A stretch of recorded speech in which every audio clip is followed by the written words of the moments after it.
A Manhattan Project nuclear weapons site is being turned into a giant solar farm.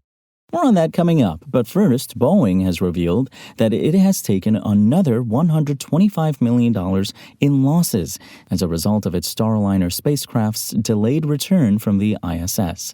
As Space News reports, the company has revealed the losses in a filing with the U.S. Securities and Exchange Commission, along with more details about its earnings for the second quarter of the year.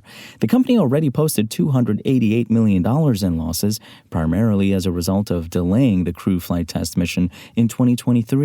The first crewed Starliner flight took off in June, with NASA astronauts Butch Wilmore and Sunita Williams on board.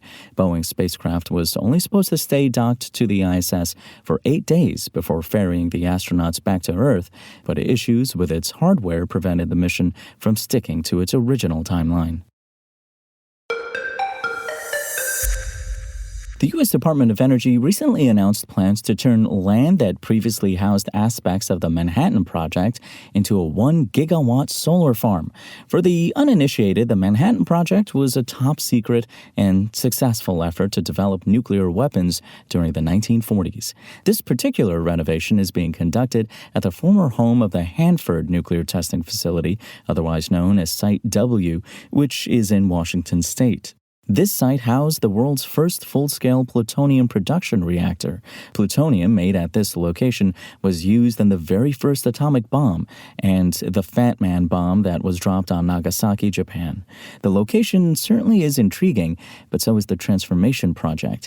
This 580-square-mile section of semi-arid desert could end up housing the largest solar project in the country, if built to the announced capacity.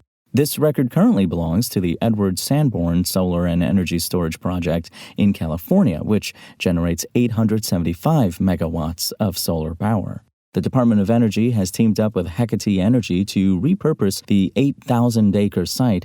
This is part of the Biden-Harris administration's Clean Up to Clean Energy initiative that launched last year.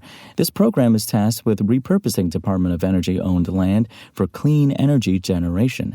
This program has already added around 90 gigawatts of solar capacity to the grid, which is enough to power 13 million homes.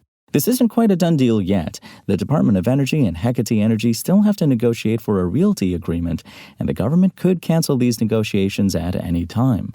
This is good news, but we still have some catching up to do with regard to Europe. The U.S. produces around 5.6% of its energy via solar, but the EU recently shot up to 9.1%. However, trends are moving upward in both regions.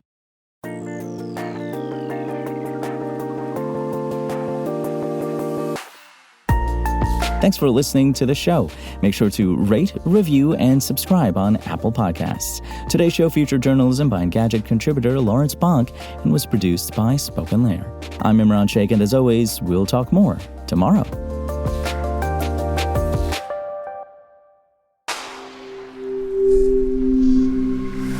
Spoken Layer.